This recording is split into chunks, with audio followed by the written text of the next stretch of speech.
Good morning. Yeah, me. You surprised me today.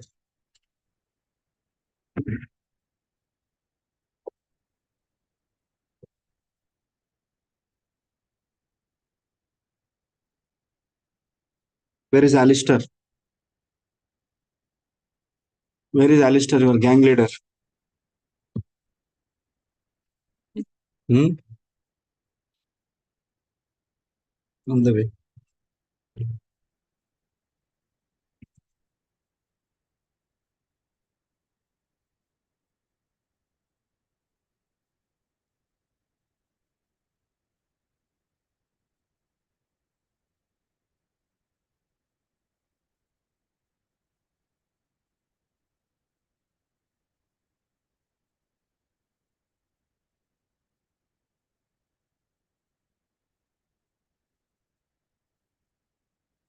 Okay, we'll start with our current affairs topics.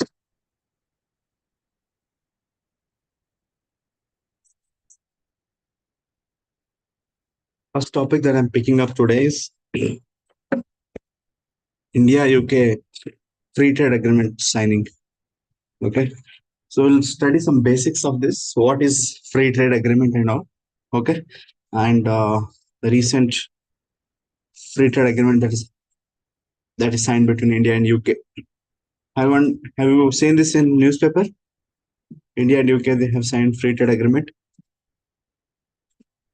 So do you know there are different types of free trade agreements, or there are different types of trade agreements between two countries, which include PTA, FTA, CEPA, and CECA. So first we'll understand the rules, and then we'll come to the current topic. Uh, and you should also know that India has signed different free trade agreements with different countries and different uh, groupings, international groupings. 15 minutes, what is it? 15 minutes early now than yesterday. Yes.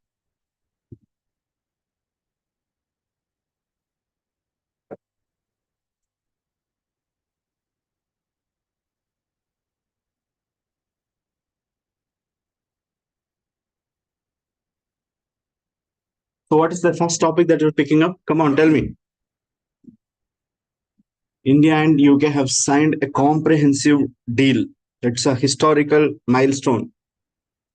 Both the countries have signed this free trade agreement after 3 year long negotiation process. The negotiation process itself took 3 years. So finally, recently they have signed this free trade agreement, and hence it becomes important for your exam. Okay. So in this current free trade agreement,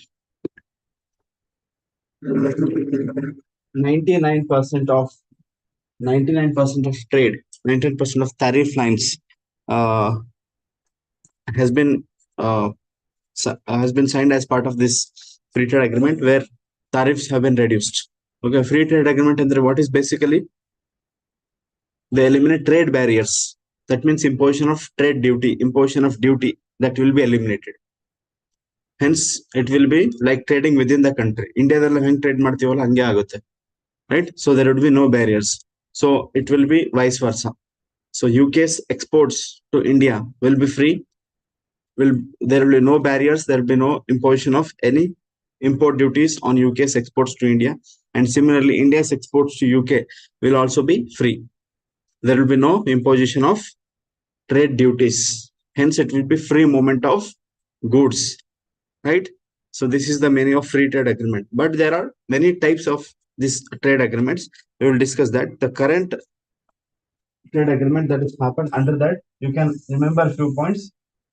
So first point heading, you should write down that India and UK have signed free trade agreement. First thing, and second point, some of the features of this agreement include 99% of tariff lines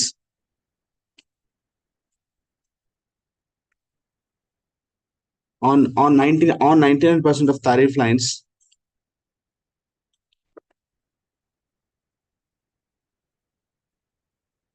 Uh, tariffs or tariffs andre what is tariffs? Right, duty, tax. Okay, so on 99% of tariff lines, the tariffs have been eliminated. The tariffs, or you can in bracket you can write down the trade duties have been eliminated.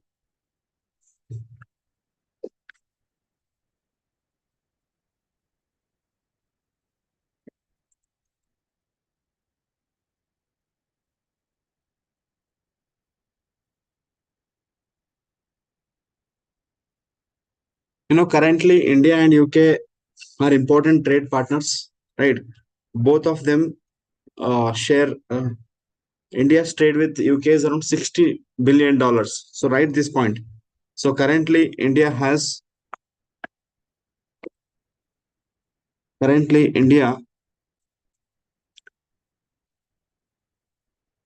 bilateral trade of $60 billion. $60 billion,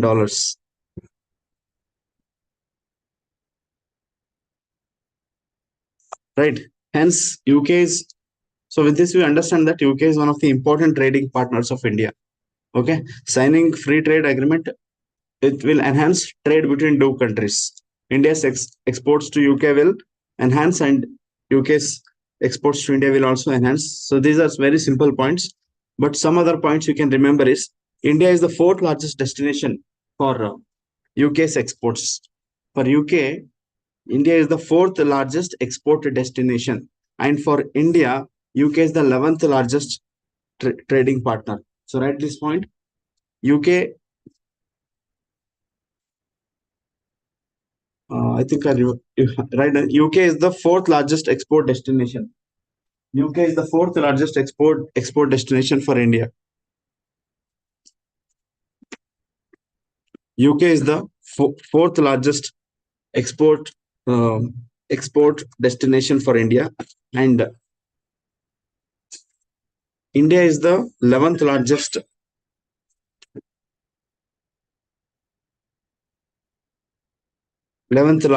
for UK.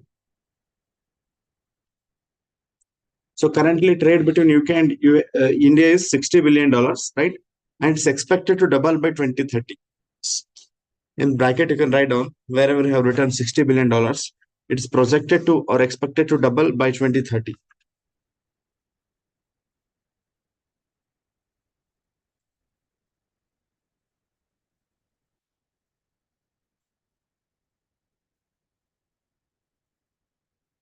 Okay.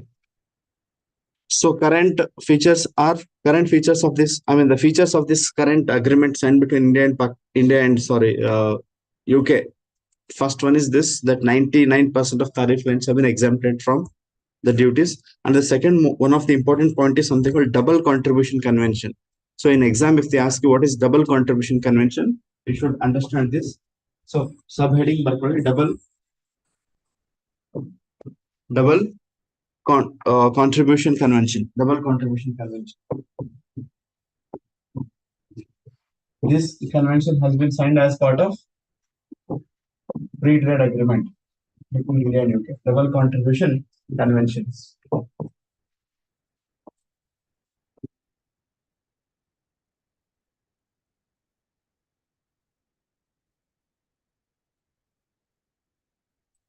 So this double contribution convention provides that the Indian workers who are working in UK, till now, they used to pay some fee that is called social security contributions. Till now, the Indian workers working in UK were required to pay some certain fee in the form of social security contributions. Okay, so under this double contribution convention, the Indian workers working temporarily in UK, they need not pay this. Okay, understanding this? So this is double contribution convention. So write down, this convention ensures that, and vice versa. That means UK professionals working in India need not pay any social security contributions in India. So hence it's vice versa. So it will, and this convention ensures that professionals in either country professionals in either country are are exempted are exempted from paying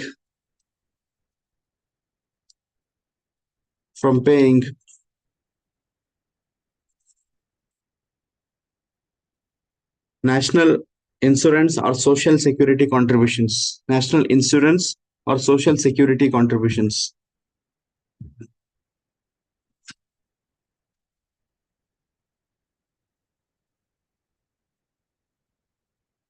or social security contributions.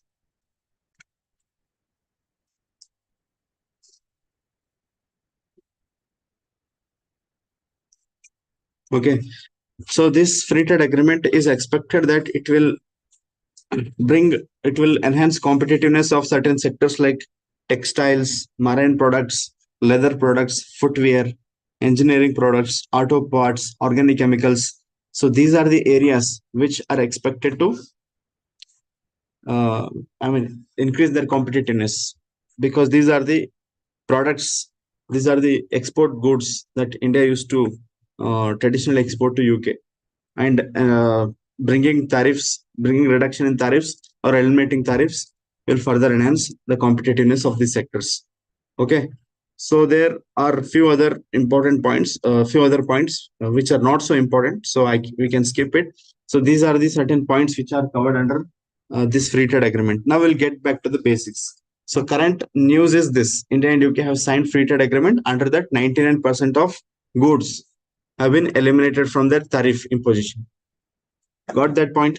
And second point is this double contribution convention.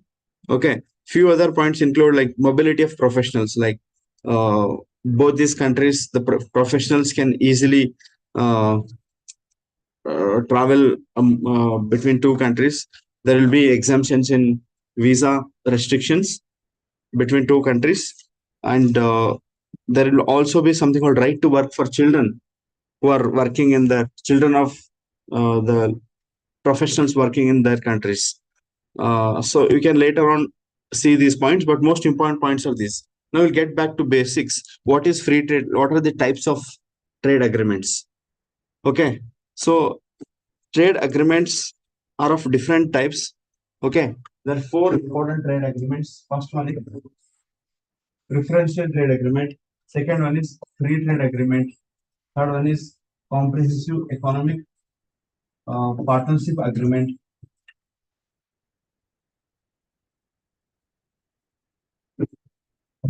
Comprehensive and cooperation agreement and comprehensive and partnership agreement. So this is the highest form of the highest form of trade agreement is most liberal form of trade agreement is CEPA. Okay, so India has signed CEPA with only few countries, but it has free trade agreement FTA with many countries. Yes, is it the first class? Yes. Okay. See this, there are four trade agreements. Which are they? Repeat. I'm telling you the basics. Preferential trade agreement. Second one is free trade agreement. Third one is comprehensive economic cooperation agreement. CPA is comprehensive economic partnership agreement. Okay, so we'll see the elements of all of this in short. So first, what is PTA and how is it different from free trade agreement? In general, PTA and FTA are compared, CECA and CEPA are compared. Because they're more or less together, there are some differences. PTA and FTA are somewhat different. Okay, so differences and similarities you should understand. So first, what is preferential trade agreement? And how is it different from free trade agreement?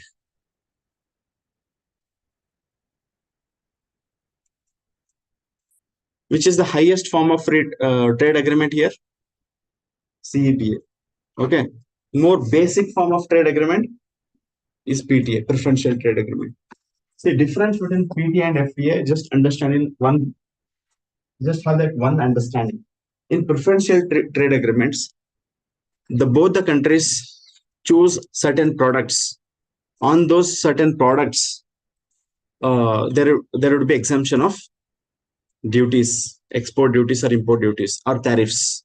Tariffs are eliminated on certain selected goods.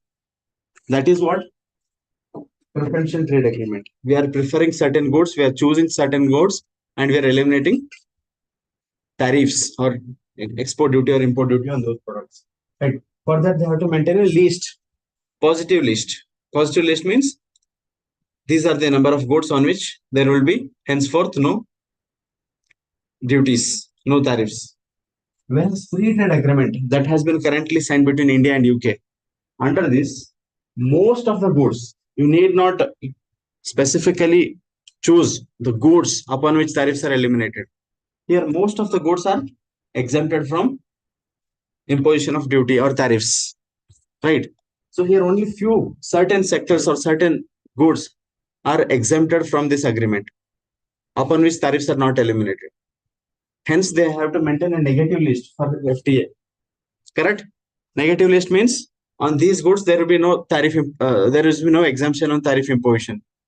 For rest of the, for example, for 95% of goods, for 95% of goods, there would be no tariffs.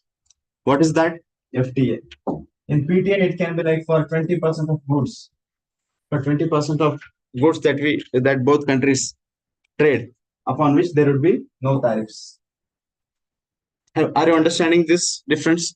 So where do we have to maintain a negative list? FTA. What is that negative list? Most of the goods are exempted from tariffs, but few goods are not exempted from tariffs. So that is negative list, right? Few selected goods, there will be no tariff exemption. That means on those goods, import duty and export duty are imposed. I will dictate preferential trade agreement one line.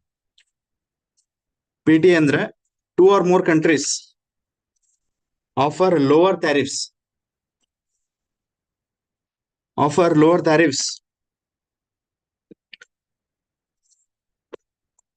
on selected products,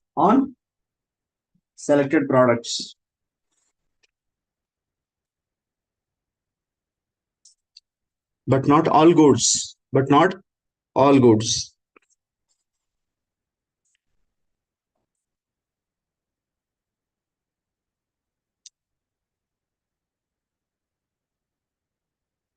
So hence you can write it is partial reduction.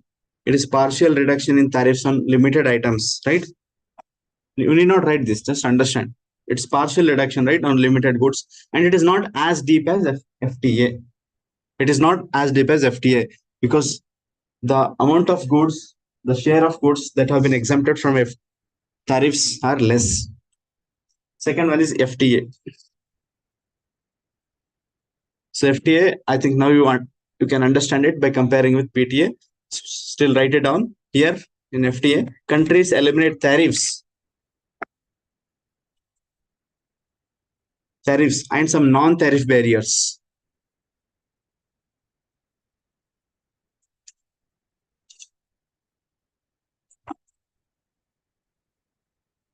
Tariffs and non-tariff barriers. So trade barriers are not just tariffs. Tariffs andre like taxes or duties. Trade barrier ke just taxes ಅಷ್ಟೇ ಇರೋದಿಲ್ಲ. There could be other types of barriers. Like for example, technical barriers. Okay. Based on recently climate change based on the amount of carbon content, that is restrictions can be imposed. So there are other types of barriers that are also there for trade. Okay. Based on hygiene also, trade can be what? I mean, the export and import of goods can be put barriers based on some other criterion. Understanding this? So in free trade agreement, it covers both tariffs as well as non-tariff barriers. Hence, it's more comprehensive, right? On substantially all goods. Continue. On substantially all goods and service, or just write on goods only. On substantially all goods.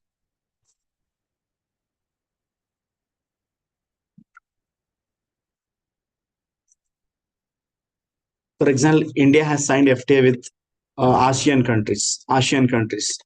ASEAN countries. There are 10 ASEAN countries in Southeast Asia. So India has FTA, free trade agreement, and India UK recently have signed this. For this, you can write example: India and UK recently have signed FTA.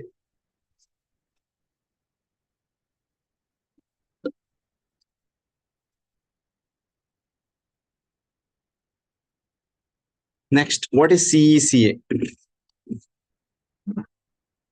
What is CECA? Comprehensive Economic Cooperation Agreement. See, these points are very, very important for your exam. Okay. So CECA should be much broader than FTA then. Understand this? CECA should be much deeper and broader than. That means it should cover much broader number of goods, and also there are some other things in CECA. Some other benefits are there in CECA, which are it covers not only goods, but also services. But also what? Services. In FTA and PTA, on services they would not emphasize. Only on merchandise goods they would focus. Artha ಆಗ್ತಿದೆ ಅಲ್ವಾ? So this also covers services, but not only this, but this can also cover investments.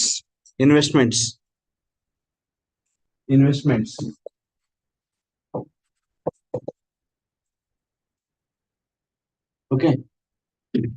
So you can see that CECA is much broader than FTA because it encompasses, apart from goods, services, and investments. So CECA, write down, it's broader agreement than FTA.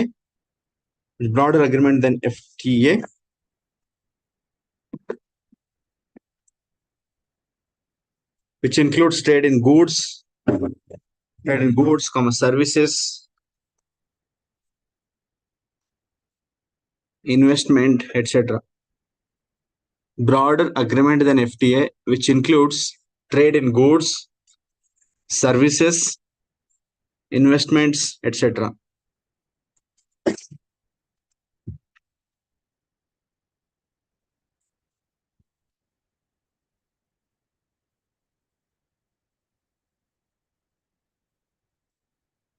Coming to, for example, India and Singapore, they have the CEPA agreement, which they have signed long back in 2005. India and Singapore, they have the CECA agreement. Okay. Coming to the last, Comprehensive Economic Partnership Agreement. So this should be even broader, right? So this must cover goods, right? CEPA must cover goods, it must cover services, it must cover investments.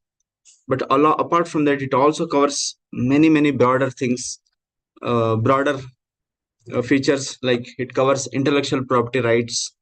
There would be agreement on competition. There would be agreement on government procurement. Okay, so there would be agreement on regulatory cooperation, etc. So hence it is partnership. It's not just some free trade agreement, but it should be like proper partnership between two countries, right? Which includes other features also. So write down, it's much comprehensive. CEPA. What is the full form of CEPA? Comprehensive Economic Partnership Agreement. Yes. So CEPA, it is more comprehensive and deeper than CECA.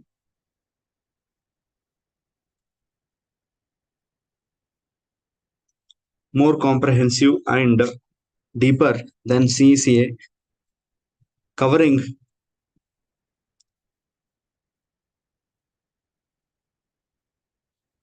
goods, services, investments,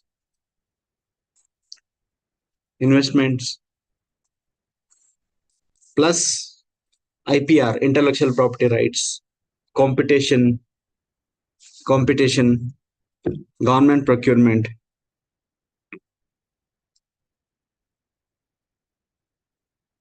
etc. So CEPA does not just focus on elimination of tariffs, but it looks for deeper economic integration. Understand this? Whereas traditional PTA and FTA, they would focus only on elimination of tariffs. They're basics agreements, or basic agreements. But CEPA, the focus is not just elimination of tariffs, but for a deeper cooperation between two economies, for deeper economic integration, okay, which includes much broader areas like dispute resolution can be one of them between two countries, kind of trade dispute elimination techniques or methods, which there could be agreement on elimination of these IPR issues, intellectual property right issues, and many things. So it includes overall harmonization of trade between two countries, right? So which focus on deeper integration of markets. So for example, India has signed CEPA recently with one of the countries in 2022. That had made headlines. Which country was that? At that time, we were not preparing for exam. So hence, right on, India, UAE have recently signed CEPA.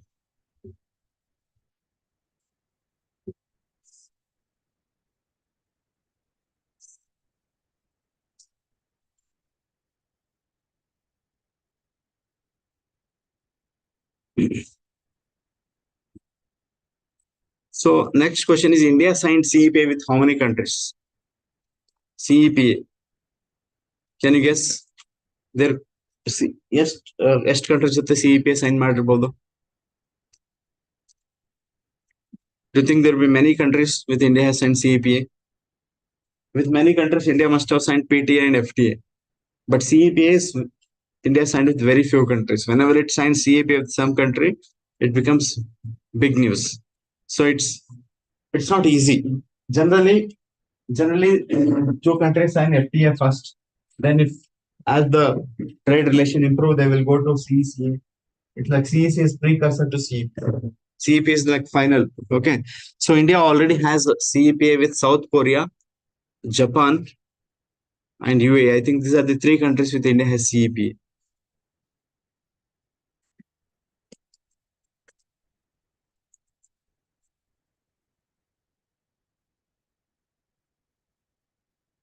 South Korea, Japan, UAE. Only these countries with which India has CEP agreement. CECA, Singapore, as we already given example, and also with Malaysia we have CECA agreement. Okay, FTA we have with many countries. You need not remember that. Okay, so recently other parts of current affairs of last year, if you want to understand, you have understood that India, UAE have signed CEPA in 2022, right? So UAE became the first West Asian country to sign CEPA with India, right? Earlier, other two countries were South Korea and Japan. They were Asian countries, like East Asian countries. Okay, so we have completed this first topic. What is that? India and UK have signed free trade agreement. Okay, so some of the important features of India and UK free trade agreement, you have understood that 99% of tariff lines have been exempted from tariff duties. That's first point. Second point, double contribution convention. What is double contribution convention? UPSC focuses on some special phrases like that, some special topics like that. What is double contribution convention? It's a convention signed between India and UK whereby Indian professionals working in UK are exempted from paying some social security contributions. All these days, Indian professionals temporarily working in UK need to pay certain fee called social security contributions. By signing of this new agreement called double contribution convention, which is as part of current FTA between two countries, those Indian professionals are exempted from paying that, and vice versa. UK professionals working in India, they are also exempted from paying these security contributions. Is it clear? And now, for basics, you have understood PTA, FTA. So there would be like some diagram would be like this. Anyway, in the internet, if you go and search difference between these, they would give this diagram. So at lowest level, there would be PTA, right? And second grade is FTA. Third grade is CECA. And fourth grade is C. That means CEPA includes all of this. CEPA includes all the benefits of PTA, right? But PTA does not include the components of FTA, CECA. You can add such diagrams in your exams also. So please write it down in your notes.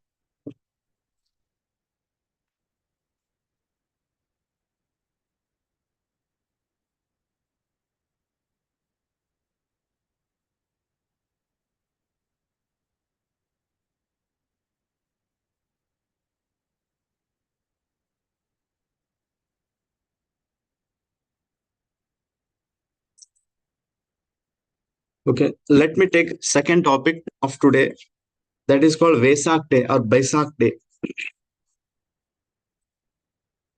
Recently, this day was celebrated in different countries, uh, including Vietnam. Okay, Vietnam has uh, Vesak Day was in news because of Vietnam celebrations.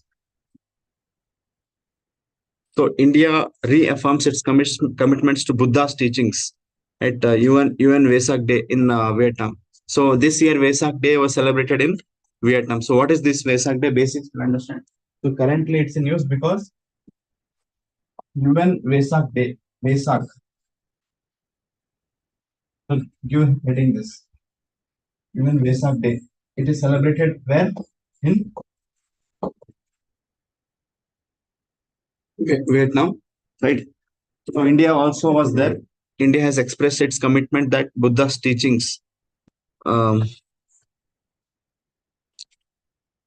India has reaffirmed its commitment to Buddha's teachings under this Vesak Day.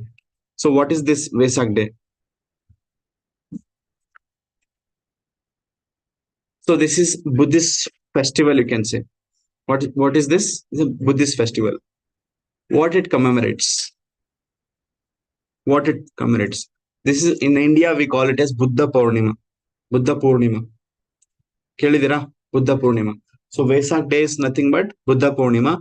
It is declared as a festival by United Nations. Hence even Vesak Day anta karita. Okay.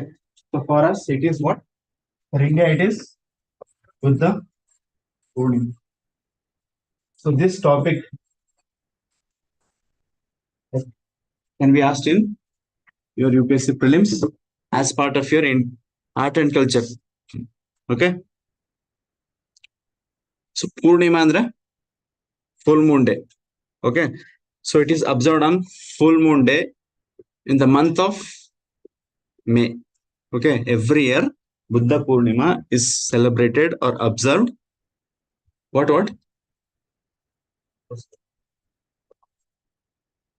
Maha?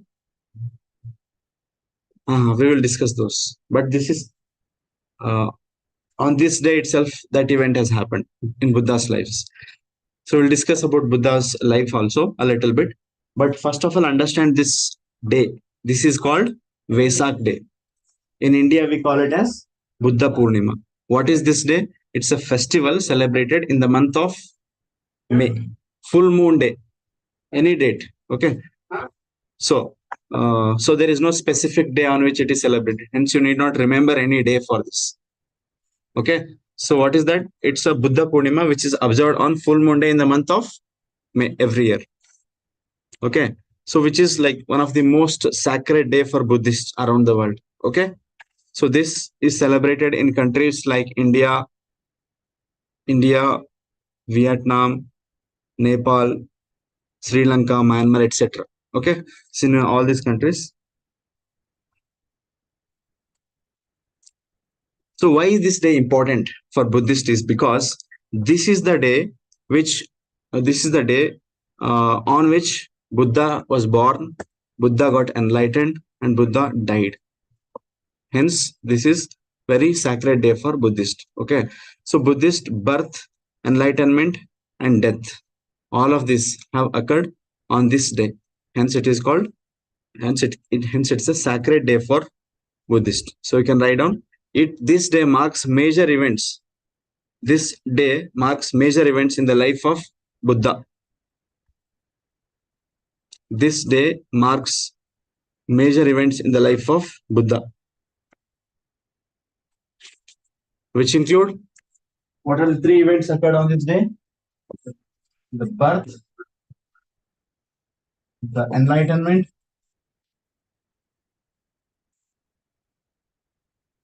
and the death. Okay. So enlightenment is called nirvana. Enlightenment ಯಾವ word ಇಂದ mention ಮಾಡ್ತಾರೆ ಬುದ್ಧಿಸಮಲ್ಲಿ? ನಿರ್ವಾಣ. ನಿರ್ವಾಣ ಅಂದ್ರೆ liberation ಅನ್ನಂಗೆ. Okay. In Hindu philosophy, they use word moksha. Moksha, correct? So alternative word for alternative word in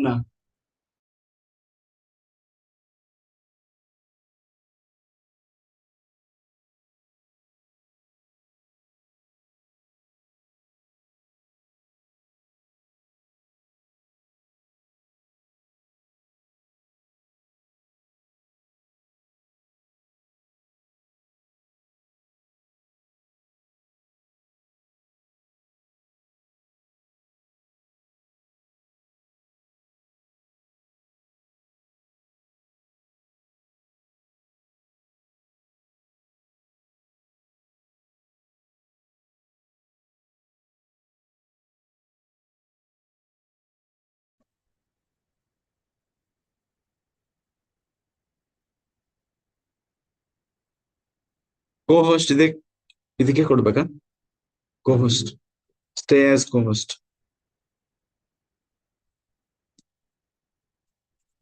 Okay. Online students, can you hear me? All of you? Please, anyone, please confirm if I'm audible and visible. Someone please confirm. Yes, sir. Okay. Yeah. So what we are discussing, this was the day, Vesak day. Enlightenment is called nirvana, which is an alternative term for moksha in Buddhism, right? And what is this liberation basically? What is nirvana basically? Moksha ಅಂದ್ರೆ ಏನು?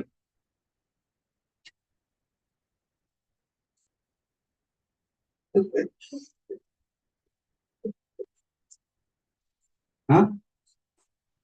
Peace. What is peace?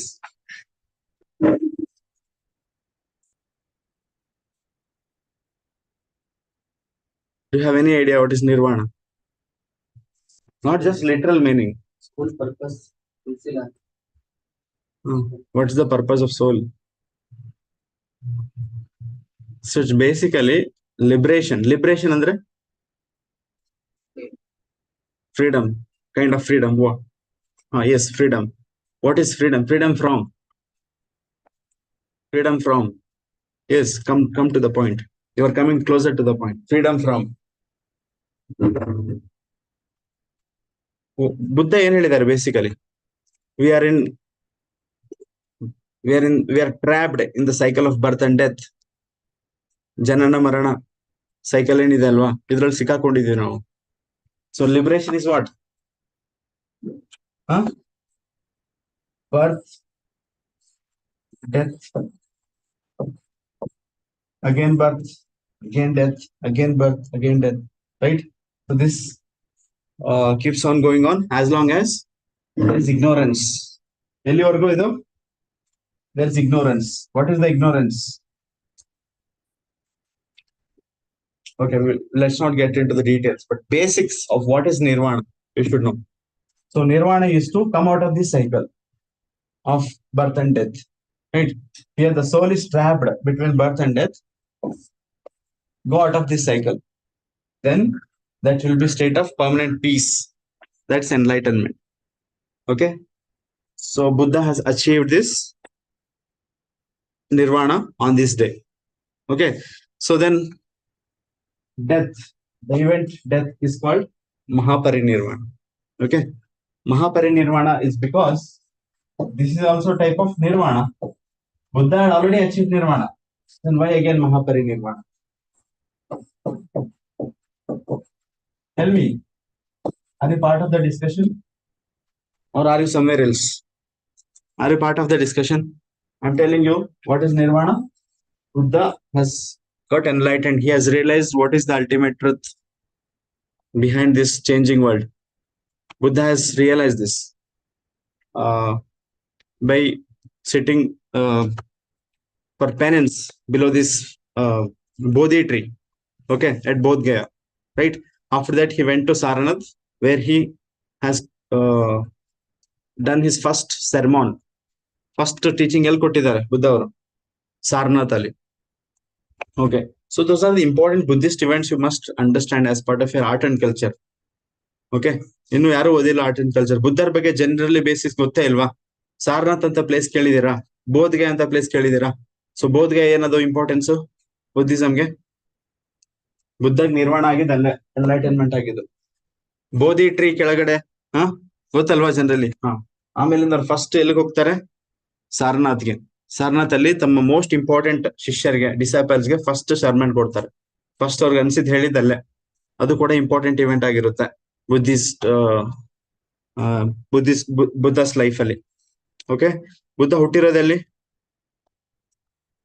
Important places ನೋಡಿ. ಹುಟ್ಟಿರೋದು ಎಲ್ಲಿ? ಲುಂಬಿನಿ, ಕರೆಕ್ಟಾ? ಇವಾಗ ನೇಪಾಳ ಹೇಳಿದೆ, ಲುಂಬಿನಿಯಲ್ಲಿ ಹುಟ್ಟಿರೋದು. ಎನ್ಲೈಟನ್ಮೆಂಟ್ ಆಗಿರೋದಲ್ಲಿ Bodhgaya. Okay, S.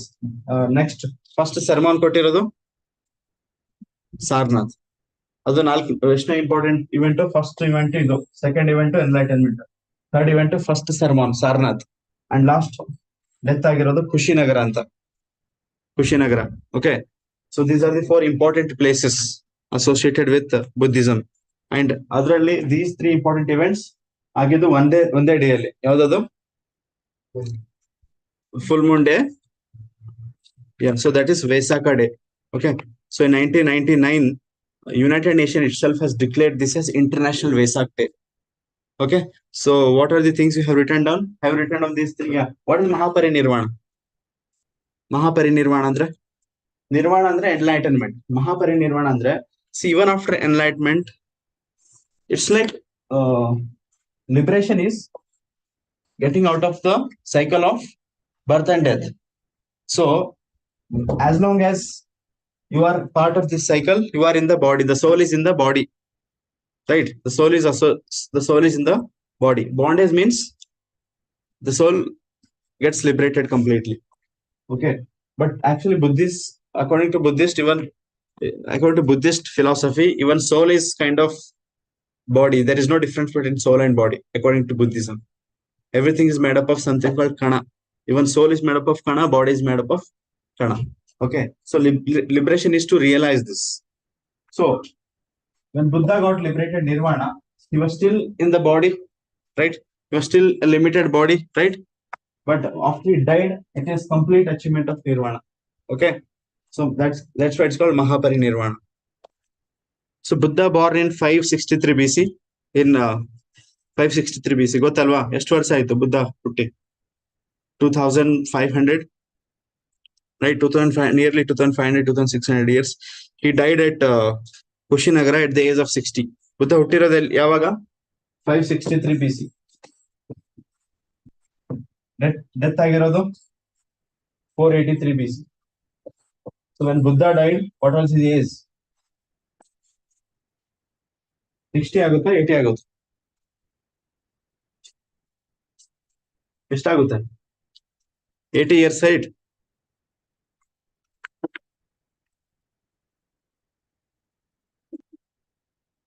So write down 80 years. It's 80 years. In 1999, UN General Assembly recognized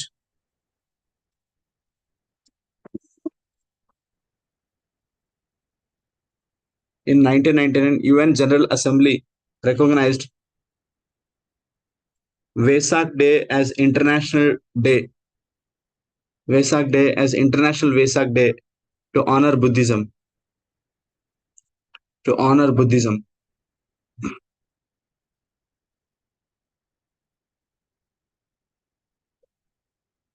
In 1999, UN General Assembly, UNGA, recognized Vesak Day as International Day to honor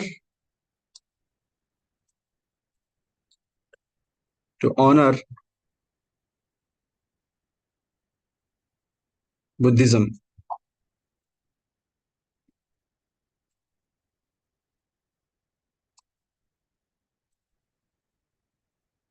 Okay, so let me take up one more topic, the last topic that we'll be discussing today. is about one species we'll consider. So some of the species we are learning right in this series. We already have learnt in recent classes. We had learnt about a species called the Gadial species. Gota, what is Gadial or Gharial? It's a crocodile species. Next, red crowned roofed turtle. That's a turtle species. Some details we have covered about that. And before that also we had done few more species. Nilgiri tar also we have done later on, right? So in that series, one more species in use, which can be important for exam, or already a question has been asked, and UPSC might repeat question on this. Okay, UPSC asks every year, it asks questions on species, the details of certain species. Okay, so if your luck favors, it can ask the species that we are discussing. Okay, so but a species in use that's called snow leopard. All of you must have heard, right? Snow leopard. This is in use because recently a study has been done by Ladakh Department of Wildlife Protection, which is estimated that there are around 477 snow leopards in Ladakh. Okay. So what is the news? A recent study by Ladakh's Department of Wildlife.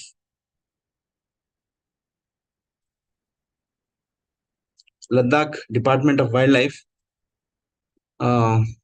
Protection has estimated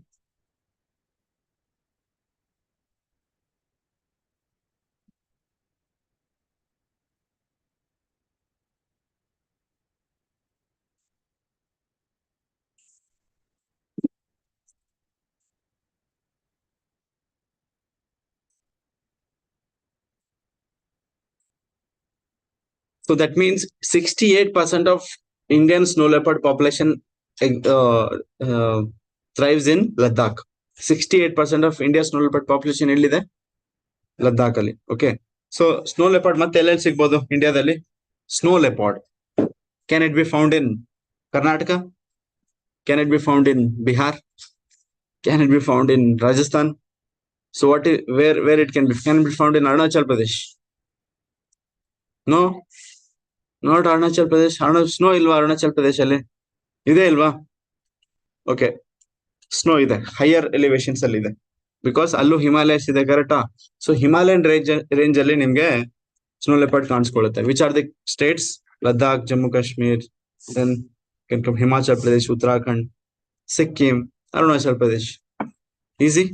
so in these states it can be seen. So first let us study before getting into the details of this snow leopard. First basics, first current affairs topic is that is Barkundalwa, and it represents 68% of India's species population. It represents 68% of India's species population.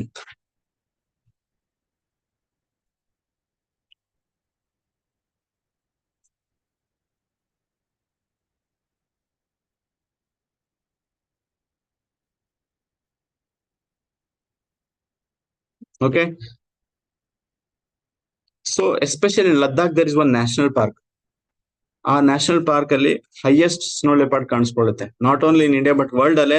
If any place, if you have to choose to see extensive population of snow leopard, which one you will choose? We'll choose that particular national park. What is that? Which national park? Ladakh ಅಲ್ಲಿ. ಗೊತ್ತೇ ಇಲ್ವಾ? ಹೆಮೀಸ್ ಕೇಳಿಲ್ವಾ? Hemis national park. So write on HEMIS, Hemis national park.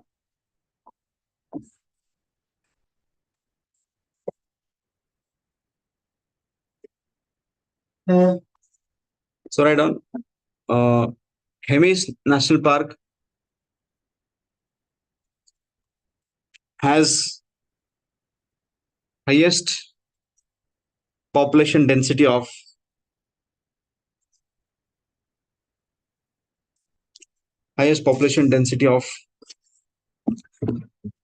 snow leopards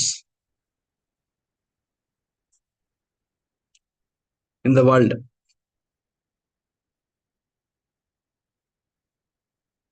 Where is this Hemis National Park located? Ladakh. It is India's largest national park. Okay, it's India's largest national park, covering 4,400 square kilometer. Right, it's high altitude national park, and it's famous. It is famous for snow leopard. Okay, which species is which particular species hosts highest snow leopard? Okay, why Ladakh has highest number of snow leopards in India or in the world? Why Ladakh or Hemis National Park is one of the highest density of snow leopard in the world? There are certain reasons. Okay, what could be those reasons? There is less human disturbance, because you know that many most of the snow leopard population coexist with human populations actually, but the Ladakh the Ladakh people who are there, they do not interrupt. Okay, uh, these snow leopards, unlike which happen in other parts of India where wildlife species are disturbed. But in Ladakh, in Hemis National Park and surrounding regions, there is kind of peaceful, harmonious coexistence between wildlife and the human population. This is one of the reasons. So, less human disturbance is one of the reasons. And also, this national park and this region is rich with resources, especially the grasslands. Okay. So, resources, grasslands in this national park, which also supports grass. It does not eat grass, but it will have availability of prey animals. It can prey over that animals. Okay, so it can easily prey.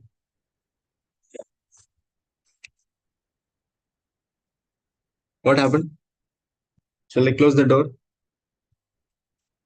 Okay, and also there are cultural relevance, because Ladakh communities, they revere, they worship the wildlife, right?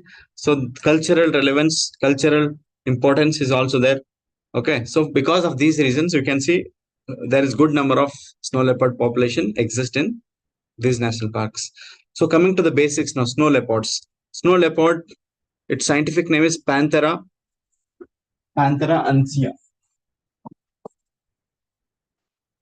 Panthera ansia. This is the scientific name of snow leopard. So it is a flagship species. Flagship species Andra. What is the meaning of flagship species? Environment subject ಅಲ್ಲಿ ಹೇಳಿದಾರಾ? Keystone species, flagship species, umbrella species. You haven't learned this? ಕೇಳಿಲ್ವಾ? Flagship species ಅಂದ್ರೆ it's for conservation. When we are going to conserve a particular wildlife region, we select most important species of that region. For example, Hemis National Park conserve ಮಾಡ್ಬೇಕಂದ್ರೆ we choose snow leopard, conservation of snow leopard. If you conserve snow leopard, you'll also conserve other species. Correct? Understanding this? When government intends to conserve the wildlife of Hemis National Park, for example, it can consider conservation of snow leopard.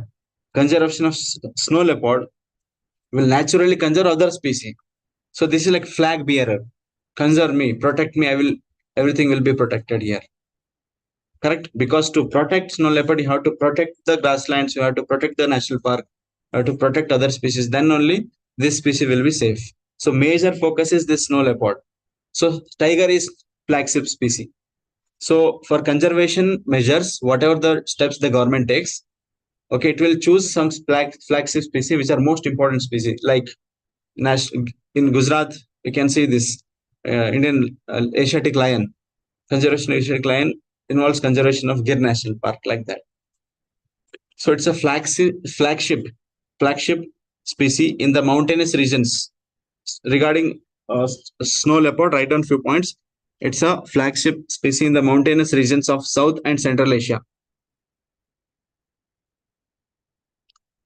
Mountains, it's high altitude species, correct? Typically 3000 meters ಗಿಂತ ಮೇಲೇನೆ ಇದು ಬದುಕುತ್ತೆ Himalayan regions ಅಲ್ಲಿ. Okay, in which states it is found in India? In India, it's found in, right on, J&K. First J&K, ನೀವೇ ಹೇಳಿ. Ladakh. Next ಅದ್ರ ಕೆಳಗಡೆ ಇರೋ state ಯಾವುದು? ಹಿಮಾಚಲ್ ಪ್ರದೇಶ್. ಮತ್ತು ಅದ್ರ ಕೆಳಗಡೆ ಉತ್ತರಾಖಂಡ್. ಆಮೇಲೆ ನೇಪಾಳ ಬರುತ್ತೆ. ಸೊ ನೇಪಾಳ ಬಿಟ್ಬಿಡಿ, ಇಂಡಿಯಾದಲ್ಲ ಅದು. Next Sikkim, then Arunachal Pradesh. So these are the states significant population of snow leopard can be seen. And the most important ಯಾವುದು region? Ladakh. Ladakh ಅಲ್ಲಿ Hemis National Park. This is Indian states where snow leopard are found. Snow leopard population is found. Let us understand the global range. Okay, there is something called snow leopard range countries anta barutte. ಏನು ಹೇಳಿದೆ? Snow leopard range countries. These range countries means there are 12 countries. Exact 100 countries ಗೊತ್ತಿರಬೇಕು ನಿಮಗೆ. There are 12 countries where snow leopard can be seen, and you should remember the names of all those 12 countries. So global range ಅಂತ ಹಾಕೊಳ್ಳಿ. Global range. So how many countries? Snow leopard range countries are 12 countries. ಯಾವ್ದಾದ್ರು ಇರ್ಬೋದು ನೋಡಿ, ಎಲ್ಲ ನೀವು ರಟ್ಟ ಹೊಡಿಬಾರ್ದು. ಇದು species high altitude mountainous species. ಇದು ಅಟ್ ಲೀಸ್ಟ್ 3000 ಮೀಟರ್ ಮೇಲೆ ಬದುಕುತ್ತೆ. ಕರೆಕ್ಟಾ? ಸೊ ಯಾವ ಕಂಟ್ರೀಸ್ ಇರ್ಬೋದು ನೋಡಿ? ಸೆಂಟ್ರಲ್ ಏಷ್ಯಾ, ಸೌತ್ ಏಷ್ಯಾ, ಇವೆರಡು ಕಂಟ್ರೀಸ್. ಸೆಂಟ್ರಲ್ ಏಷ್ಯಾ ಅಂದ್ರೆ ಯಾವ ಕಂಟ್ರೀಸ್ ಬರುತ್ತೆ?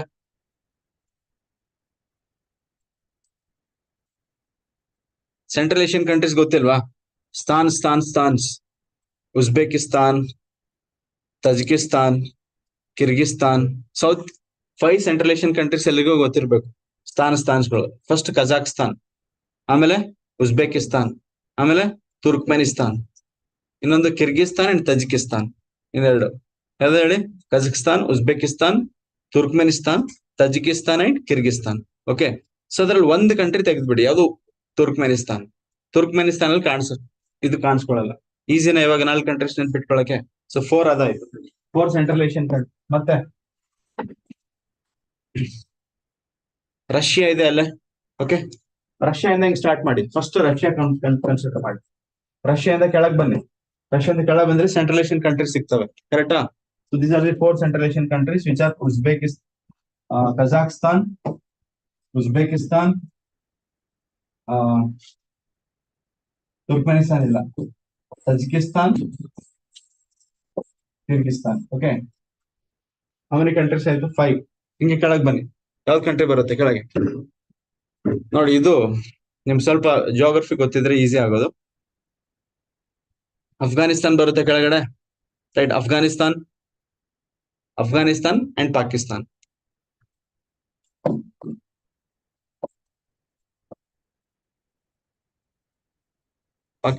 ಅಫ್ಘಾನಿಸ್ತಾನ್ ಎಷ್ಟಾಯ್ತು?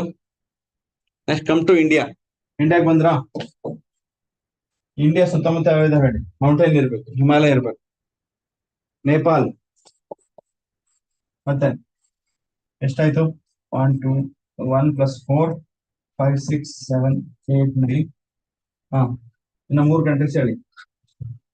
ಭೂತಾನ್. ಹಾ, ಇನ್ನೊಂದು ಚೈನಾ. ಹಾ, ಎಷ್ಟಾಯ್ತು ಇವಾಗ? ಚೈನಾ. ಇನ್ನೊಂದು ಯಾವ್ದು ಹೇಳಿ? It should not be Bangladesh. It should not be Myanmar. Which it should be? Exactly. How do you know? Mongolia. Yes, Mongolia. That Mongolia ನಿಮ್ಗೆ ಈಸಿಯಾಗಿ ನೆನಪಾಗಲ್ಲ. ಸೊ ಅದಕ್ಕೆ ನಾನು ಲಾಸ್ಟ್ ಅಲ್ಲಿ ಬರ್ತೀನಿ. ಸ್ಪೆಷಲ್ ಅಂಡ್ ಬಿಟ್ಕೊಳ್ಳಿ. You'll forget this. Okay. So Mongolia is the 13th country. So these are ಎಷ್ಟಾಯ್ತು? Sorry, 12th country. So 12 countries. So tiger range countries ಅಂತಾನು ಬರುತ್ತೆ. ಟೈಗರ್ ಏನಾದ್ರು ಯಾವ್ದಾದ್ರು ಬಂದ್ರೆ will discuss. The 13 tiger range countries. For snow leopard these are the 12 countries you should remember. You should not tend to behead these things, rather try to remember it with certain logic. So come from, if you know the mapping work, come from Russia, travel across Asia, South Asia, all those countries you'll find this. Okay, you can easily eliminate Bangladesh because there is no high elevated mountains like Himalayas. In Myanmar also you can eliminate. Understood these 12 countries? Okay. So next, and also whenever we discuss about a species, we would consider IUCN status. What is the IUCN status of this species? Again, come back to basics again. What are the IUCN categories? When there is sufficient population, IUCN classifies it as, you forgot it again. This is the third or fourth time I'm telling this. First category ಯಾವುದು? What is this? ಬರೆದಿದ್ರೆ ಹೇಳ, at least full form ಹೇಳಿ. Forgot this? How lazy you are?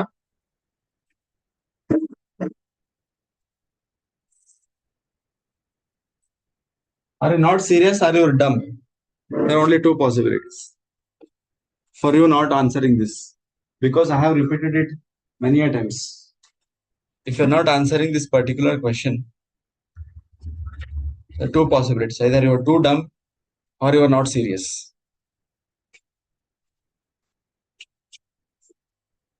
Tell me. ಎರಡರಲ್ಲಿ ಯಾವುದು? Are you dumb or not serious?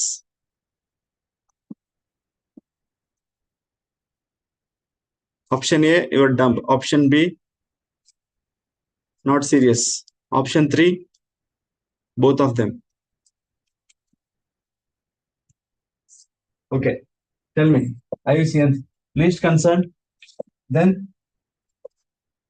near threatened, last ಸರಿ ಹೇಳ್ತಾ ಇದ್ದೇನೆ ನೆನ್ಪಿಟ್ಕೊಳ್ಳಿ. What are these IUCN categories? IUCN classification of species based on threat level. What is this? IUCN classification of species based on the threat level. Least concern under there is sufficient population of that species. You don't have to concern about that. Right?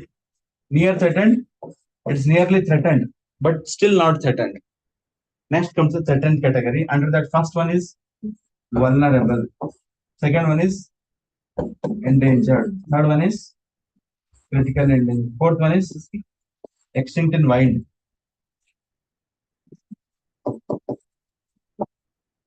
Last, extinct. So these are threatened categories. This is near threatened. This is least concern. Okay. So this classification is given by who? IUCN. So IUCN maintains something called red list. Okay.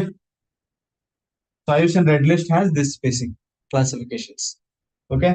So they maintain a book called red data book. Under that there is this red list. Okay.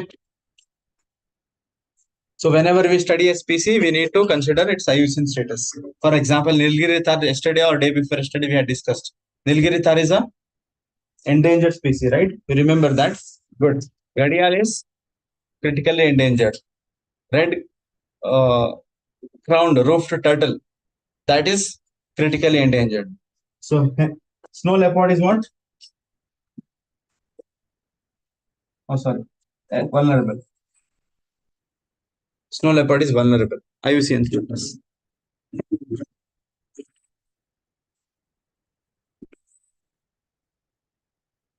So ಇದು ನೋಡಿ high mountainous regions ಅಂತ ಹೇಳಿದ್ನಲ್ಲ, ಇದು habitat bracket ಅಲ್ಲಿ ಬರ್ಕೊಳ್ಳಿ. ಎಷ್ಟೇ elevations ಅಂದ್ರೆ minimum 3000 metres ಇರಬೇಕು. 3000 metre to 5000 metres.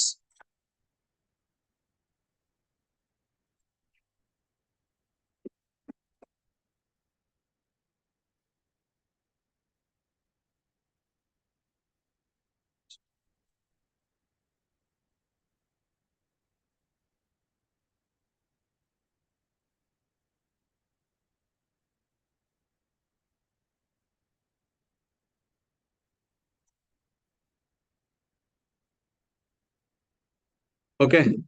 So we have discussed this species. We have covered 3 topics. It's already 10:08.